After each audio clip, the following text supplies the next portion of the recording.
Budget के लिए बैठकों का दौर चल रहा है और आज वित्त मंत्री निर्मला सीतारमण ने बीएफएसआई यानी बैंकिंग, फाइनेंशियल सर्विसेज और इंश्योरेंस सेक्टर के प्रतिनिधियों के साथ बैठक की। क्या हुआ इस बैठक में, बताने के लिए हमारे साथ जुड़े संवाददाता आलोक प्रियदर्शी। आलोक, बताइए, बीएफएसआई सेक्टर के प्रतिनिधियों ने वित्त मंत्री को क्या कुछ सुझाव दिए हैं? बिल्कुल, देखिए, जो सबसे पहला सुझाव बैंकों की तरफ से खासतौर से आया है। जब हमें सूत्रों से जानकारी मिली कि सरकार की तरफ से कहा गया कि बैंकों को अपना कासा रेशियो मजबूत करने की जरूरत है, तो ऐसे में बैंकों ने कहा कि दिक्कत कासा रेशियो मेंटेन करने में एक सबसे बड़ी वजह यह भी है कि म्यूचुअल फंड और जो फिक्स डिपॉजिट है उस पर टैक्स ट्रीटमेंट एक जैसा नहीं है। लिहाजा जो लोग हैं ज्यादा से ज्यादा म्यूचुअल फंड में निवेश कर रहे हैं, एफडी में कम कर रहे हैं, क्योंकि एफडी में उन्हें ज्यादा टैक्स देना पड़ता है। इसकी वजह से बैंकों का कासा रेशियो मेंटेन नहीं हो पा रहा। तो उन्होंने कहा कि ये जो रेट है, टैक्स ट्रीटमेंट है, इसको एक समान किया जाए। दूसरी जो डिमांड उनकी थी बैंकों की, वो थी एनपीए की प्रोविजनिंग को लेकर। अभी बैंकों को जब एनपीए की प्रोविजनिंग करते हैं तो ऐसे में उन्हें जो उनका इनकम में डिडक्शन होता है करीब 8.5% होता है। उन्होंने कहा कि इसको 8.5% को और बढ़ाए जाने की जरूरत है ताकि बैंक ज्यादा से ज्यादा प्रोविजनिंग कर सकें। इसके बाद जो कुछ एनबीएफसी थे, एनबीएफसी की तरफ से भी अपनी मांग रखी गई है। एनबीएफसी ने अपनी पुरानी मांग दोहराई, कहा कि जो नेशनल हाउसिंग बैंक हैं उनकी तर्ज पर उनको रिफाइनेंसिंग विंडो मुहैया कराई जानी चाहिए ताकि एनबीएफसी को आसान कर्ज मिल सके। एनबीएफसी ने यह भी कहा कि जो इंटरेस्ट इनकम है उस पर अभी टीडीएस कटता है, जबकि ये बैंकों को नहीं कटता है। तो बैंकों और एनबीएफसी में एक तरह से एक भेदभाव है, इसको हटाया जाना चाहिए। उन्हें भी जो इंटरेस्ट इनकम पर जो टीडीएस लगता है उसको नहीं लगना चाहिए। इसके अलावा एनबीएफसी ने यह भी कहा कि कई तरह के और फाइनेंसिंग की सुविधा है, उनको बैंकों के जरिए देना चाहिए। तो इस तरह की कई सारी डिमांड्स एनबीएफसी की तरफ से रखी गई हैं। जी, शुक्रिया आलोक इस पूरी जानकारी पर। अगली खबर में बात करेंगे बैंकिंग रिफॉर्म्स की। तो सरकार बड़े बैंकिंग रिफॉर्म्स की तैयारी कर रहे हैं। इस दिशा में आगे एक और कदम बढ़ाया जा रहा है। इस एक्सक्लूसिव खबर पर ज्यादा डिटेल्स लिए हमारे संवाददाता लक्ष्मण रॉय ने। लक्ष्मण, बताइए, बैंकिंग रिफॉर्म की दिशा में सरकार क्या करने वाली है? देखिए, यहाँ जो मुझे सूत्रों से जानकारी मिली उसके मुताबिक सरकार का अगला फोकस बैंकिंग रिफॉर्म पर हो सकता है और बैंकिंग रिफॉर्म को लेकर के जमीनी स्तर पर तैयारियां यहाँ पर शुरू हो गई हैं। Department of financial services, ministry of finance, reserve bank के बीच भी चर्चा हो रही है। और अब जो सूत्र मुझे बता रहे हैं उसके मुताबिक अगले कुछ हफ्तों के भीतर प्रधानमंत्री कार्यालय में बैंकिंग रिफॉर्म्स के ऊपर एक महत्वपूर्ण बैठक हो सकती है और उस बैठक में 2-3 चीजें जो विकल्प के तौर पर देखा जा रहा है उस पर चर्चा होने की संभावना है। सबसे ज्यादा कि बैंकिंग सेक्टर में, सरकारी बैंकों में खासतौर से कैपिटल कैसे मुहैया कराया जाए, सरकार ना दे कैपिटल, अपने स्तर पर बैंक कैपिटल कैसे मुहैया कराएं। उसके लिए सरकारी बैंकों में विदेशी निवेश की जो सीमा है, एफडीआई की सीमा जो 20% है, उसे बढ़ाया जाए। उसे बढ़ाने के लिए अलग अलग विकल्पों पर सरकार यहां पर विचार कर सकती है और ये जो विकल्प हो सकते हैं वो है कि एफडीआई की सीमा 20% से बढ़ा के 49% तक कर दिया जाए। 49% तक करने में कोई बहुत संवेदनशीलता नहीं आती है। एक विकल्प है ये, जिस पर प्रधानमंत्री कार्यालय में होने वाली बैठक में चर्चा हो सकती है। दूसरा कि 2 से 4 बड़े बैंक होने चाहिए। इस बात पर लगातार वित्त मंत्री ने जोर दिया है और मुझे लगता है कि इस पर अब तेजी से काम आगे बढ़ता हुआ दिखेगा। तीसरी चीज कि सरकारी बैंकों के निजीकरण को लेकर के आपको याद होगा 2020-21 बजट में वित्त मंत्री ने ऐलान किया था कि 2 सरकारी बैंकों का निजीकरण किया जाएगा। उसके बाद ये पूरा प्रस्ताव ठंडे बस्ते में चला गया था। तो मुझे लगता है कि इस तरफ भी अब सरकार फिर से हलचल बढ़ाएगी। अब उन 2 सरकारी बैंकों की पहचान की जा सकती है, निजीकरण की तरफ सरकार आगे बढ़ सकती है। तो बैंकिंग सेक्टर में काफी ज्यादा हलचल रहने वाली है अगले कुछ महीनों तक और इसका ठोस संकेत आपको बजट पेश करते हुए वित्त मंत्री दे सकती हैं। अब एक नजर आज के बाजार के हाल पर। आज के बाजार में शानदार बढ़त के साथ बंद हुआ है। सेंसेक्स 513 पॉइंट चढ़ा तो वही निफ्टी 143 पॉइंट की ऊंची छलांग लगाई है। तो वही निफ्टी बैंक में रिकॉर्ड ऊंचाई पर क्लोजिंग ली है। मार्केट के ज्यादा अपडेट्स देते हैं कंचन नौटियाल से। तो हफ्ते का तीसरा कारोबारी दिन, डेफिनेटली क्या शानदार मूव्स आज के सत्र में हमें दिखाई दिए हैं। बैंक निफ्टी की बात करी जाए तो देखिए करीब करीब 0.5% की मजबूती और अपने रिकॉर्ड लेवल्स पे आके बंद हुआ है। निफ्टी में भी अच्छी खासी तेजी का मोमेंटम देखने को मिला है। इनफैक्ट अगर मिड कैप और स्मॉल कैप की बात करी जाए तो यहां से भी लोअर लेवल से हमें एक शानदार रिकवरी आती हुई नजर पड़ी है। पीएसयू बैंक्स में अच्छा खासा रुझान आज के सत्र में बना हुआ था। इनफैक्ट जो पूरा का पूरा आईटी सेक्टर है वहां का जो मोमेंटम था काफी शानदार था। इन्फोसिस खबरों में बना हुआ था बायबैक को लेके, उसके चलते पूरे ही आईटी पैक में शानदार जो मोमेंटम है वो दिखाई दिया। अब बात करते हैं कि स्टॉक स्पेसिफिक एक्शन किस तरीके का रहा। देखिए मेजॉरिटी ऑफ स्टॉक्स आपको आईटी पैक से ही दिखाई देंगे, एचसीएल टेक, इन्फोसिस और विप्रो। साथ ही साथ मैक्स हेल्थकेयर की बात करी जाए तो 4.5% का इजाफा यहां पे एचएसबीसी की रिपोर्ट आई है और आगे का जो आउटलुक है वो ऑप्टिमिस्टिक दिखाई दे रहा है। लूजिंग पॉकेट की बात करी जाए, टाटा मोटर्स, पीवी, कोल इंडिया, मारुति सुजुकी और साथ ही साथ बजाज फाइनेंस में थोड़ा सा दबाव जो है आज के सत्र में देखा गया है। ब्रॉडर मार्केट की बात कर लेते हैं। देखिए यहाँ पे जो मिड कैप की तरफ नजर डाली जाए तो यहाँ पे भी आपको 2 स्टॉक जो है आईटी पैक से ही दिखाई देंगे, कोफॉर्ज और साथ ही साथ persistent system. Apart from this max healthcare again और साथ ही साथ सोना, बीएलडब्ल्यू प्रिसीजन में अच्छे खासे गेन्स दिखाई दिए हैं। लूजिंग पॉकेट की बात कर ली जाए, बायोकॉन, हुडको, यहाँ पे प्रॉफिट बुकिंग पिछले 2 सत्रों से काफी शानदार मोमेंटम, उसके बाद profit booking, APL, Apollo tubes और साथ में एमआरपीएल में जो प्रेशर है वो बाउंड अप होता हुआ दिखाई दिया है। लेकिन डेफिनेटली जो आज का क्लोज हमें देखने को मिला है काफी शानदार मूव रहा है और सबसे ज्यादा जो कंट्रीब्यूट किया है वो बैंक निफ्टी और आईटी पैक ने किया है। ट्रेड डील की अगर बात करें तो ऐसा लग रहा है कि अमेरिका के साथ भारत की ट्रेड डील जल्द हो सकती है। कम से कम अमेरिका में कारोबार करने वाली कंपनियों के शेयरों को देखकर तो ऐसा ही लग रहा है। एक्सपोर्ट से जुड़ी और आईटी कंपनियों में जोरदार एक्शन दिखाई दे रहा है। क्या है डिटेल्स बता रहे हैं यतिन मोहता। कहीं ना कहीं यूएस के साथ जो ट्रेड डील की उम्मीदें हैं उसको मजबूती मिल रही है। 2-4 दिनों से जो स्टेटमेंट्स आ रहे हैं, चाहे वो पीयूष गोयल जी की तरफ से आ रहे हैं या यूएस के ट्रेड रिप्रेजेंटेटिव्स की तरफ से आ रहे हैं, कहीं ना कहीं ऐसा लग रहा है कि दोनों ही पक्ष जो है एक बैलेंस ट्रेड डील के पक्ष में है और बहुत जल्द पीयूष गोयल ने यस्टरडे कहा कि एक गुड न्यूज़ मिलेगी। कितने चरणों में होती है ये ट्रेड डील, कैसे संतुलन भारत सरकार बनाती है, क्योंकि एग्री और जो फिशरी सेक्टर है ये एक सेंसिटिव सेक्टर है, तो वहाँ किस तरीके से ट्रेड डील होती है और दूसरे गुड्स के इंपोर्ट और एक्सपोर्ट पे किस तरीके से टैरिफ लगता है, वो भी एक देखने लायक चीज़ होगी। बहरहाल जो अच्छा डेटा पॉइंट है बाजार के लिए वो ये है कि रशिया से जो इंडिया का ऑयल इंपोर्ट है वो बिल्कुल ना के बराबर हो गया है। तो कहीं ना कहीं लोगों को लगता है कि जिस तरीके से भारत ने रशियन ऑयल इंपोर्ट्स बंद कर दिए हैं, शायद ये ट्रेड डील की तरफ इशारा कर रहे हैं। अभी अगर हम बात करें तो $15 अरब तक के तेल खरीदने की यूएस के साथ बातचीत हो रही है। थोड़े दिनों पहले हरदीप पुरी जो हमारे पेट्रोलियम मिनिस्टर हैं, उन्होंने भी एक गैस की डील का अनाउंसमेंट किया जहां ऑयल मार्केटिंग कंपनीज अब अमेरिका से गैस खरीदेंगी। लेकिन पूरा का पूरा मामला फंसा हुआ है $60 अरब के गुड्स के ऊपर, जिस पे अभी 50% टैरिफ लग रहा है। और क्योंकि ये सारे इंडिकेटर्स पिछले जो 2-4 दिनों से आए वो पॉजिटिव डायरेक्शन हिंट कर रहे हैं।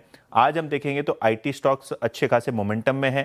थोड़े दिनों पहले वीज़ा पे एक असमंजस बना हुआ था, लेकिन अगर हम बात करें तो यूएस में जो रेट कट की बातें हैं और जो टैरिफ डील की बात है, उससे शायद सबसे पहला फायदा आईटी शेयरों में होगा। बढ़ते हैं अगली खबर की ओर। मोबाइल पर कॉल करने वाले के नंबर के साथ नाम लिखने का पायलट प्रोजेक्ट जो था वो हरियाणा और हिमाचल प्रदेश में सफल रहा है। सूत्रों के मुताबिक दूरसंचार विभाग ने टेलीकॉम कंपनियों को इसे 15 दिसंबर तक पूरे देश में लागू करने के निर्देश दिए हैं। इस पर ज्यादा डिटेल्स दे रहे हैं असीम मनचंदा। साइबर फ्रॉड और अनचाही कॉल्स रोकने के लिए सरकार चाहती है कि उपभोक्ता के नंबर के साथ साथ उसका नाम भी दिखाई दे। ये नाम वो होगा जो ग्राहक ने मोबाइल कनेक्शन लेते हुए आवेदन फॉर्म के ऊपर दिया था। तो अब इसको लेकर के जो दूरसंचार विभाग है उसने टेलीकॉम कंपनियों को नवंबर की शुरुआत में निर्देश दिए थे कि 2 सर्किल के अंदर पायलट प्रोजेक्ट की शुरुआत करें। हरियाणा और हिमाचल प्रदेश के अंदर टेलीकॉम कंपनियों ने इसका पायलट प्रोजेक्ट भी किया। जो सूत्र बता रहे हैं कि ये पायलट प्रोजेक्ट बहुत ही सक्सेसफुल रहा है।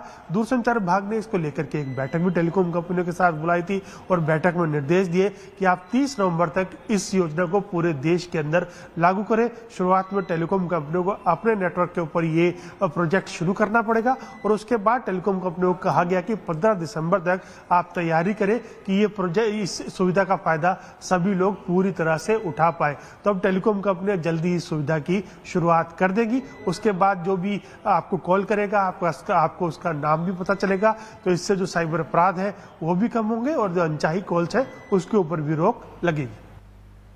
अगली खबर में बात करेंगे बिहार की। बिहार में कल नई सरकार का शपथ ग्रहण है। इसकी तैयारियां जोरों शोरों से चल रही है। नई सरकार की तस्वीर भी साफ हो गई है। नीतीश कुमार ही बिहार के अगले मुख्यमंत्री होंगे।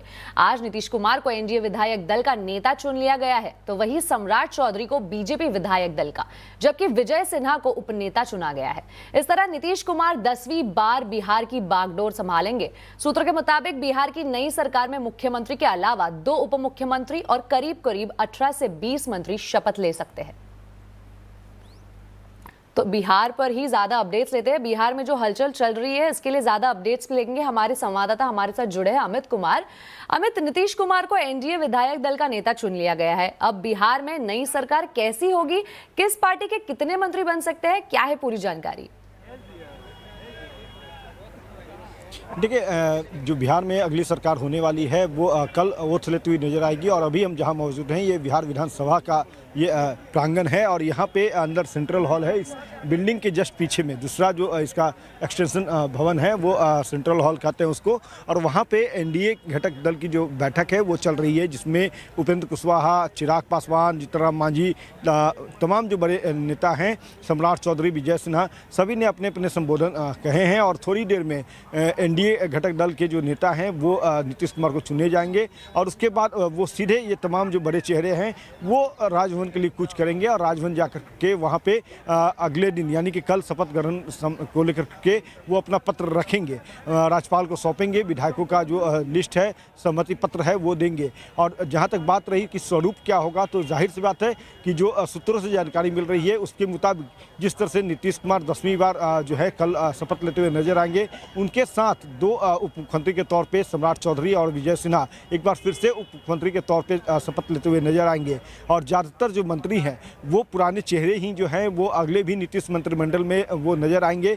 हालांकि इक्के दुक्के ऐसे भी चेहरे हैं जो युवा चेहरे के तौर पे नीतीश कुमार जो है वो अपने मंत्रिमंडल में नए चेहरों को शामिल कर सकते हैं, ये बातें कही जा रही है। और तैयारी जो है वो लगभग पूरी कर ली गई है। कल 11:30 बजे का समय जो है वो निर्धारित किया गया है। और जो समय मांगा था राज्यपाल से नीतीश कैबिनेट जो होने वाली है उसको लेकर के ओथ को लेकर के, तो 11:30 बजे का समय जो है वो मिल चुका है। और प्रधानमंत्री जो है वो कल सुबह ही यहाँ आएंगे। अमित शाह जो है वो थोड़ी देर बाद जो है वो पटना लैंड कर जाएंगे। और जो एनडीए घटक दल के नेता हैं, सबसे पहले बीजेपी के नेताओं के साथ बैठक होगी, नीतीश कुमार के साथ मुलाकात होगी। और उसके बाद एनडीए घटक दल के जो बड़े चेहरे हैं उनके साथ भी उनकी बैठक होगी। और कल प्रधानमंत्री जो है वो इस ओथ सेरेमनी में जो है वो मौजूद रहेंगे। उनके साथ साथ कई जो राज्य हैं जहाँ पे एनडीए शासित जो राज्य है वहाँ के मुख्यमंत्री, वहाँ के जो बड़े मंत्री हैं उनको भी निमंत्रित किया गया है। तो कल का दिन जो होगा वो बिहार के लिए एक तरह से कह सकते हैं कि ऐतिहासिक दिन होगा,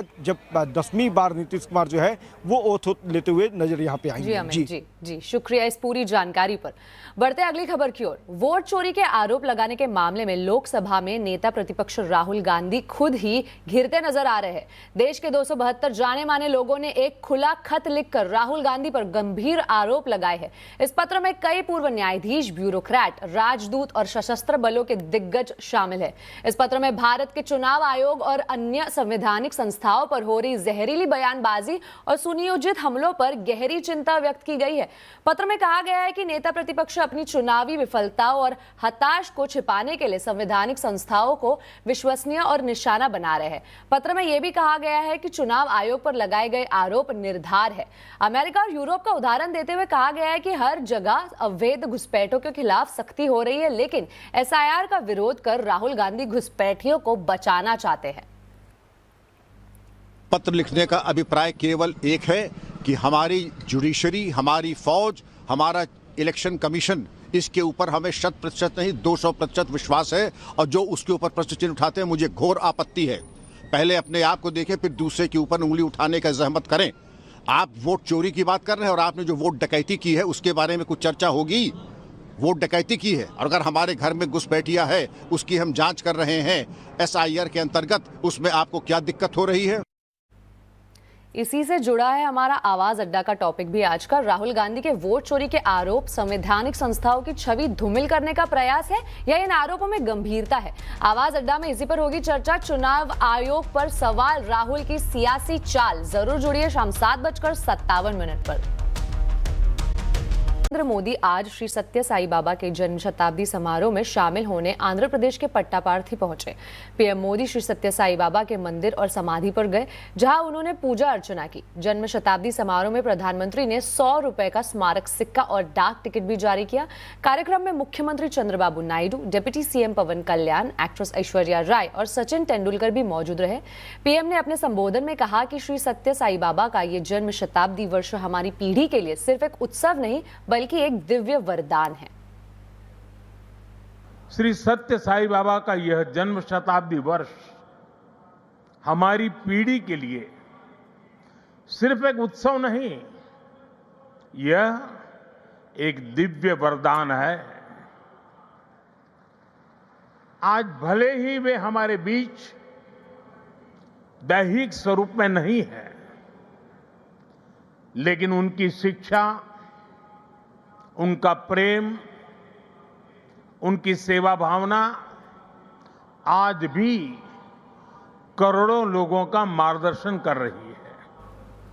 अब एक नजर आज के कंज्यूमर अड्डा टॉपिक पर। अगर आप डॉक्टर की सलाह के बिना ही एंटीबायोटिक्स खा रहे हैं तो अलर्ट हो जाइए। जी हां, एंटीबायोटिक का ज्यादा इस्तेमाल आपकी सेहत को डैमेज कर रहा है।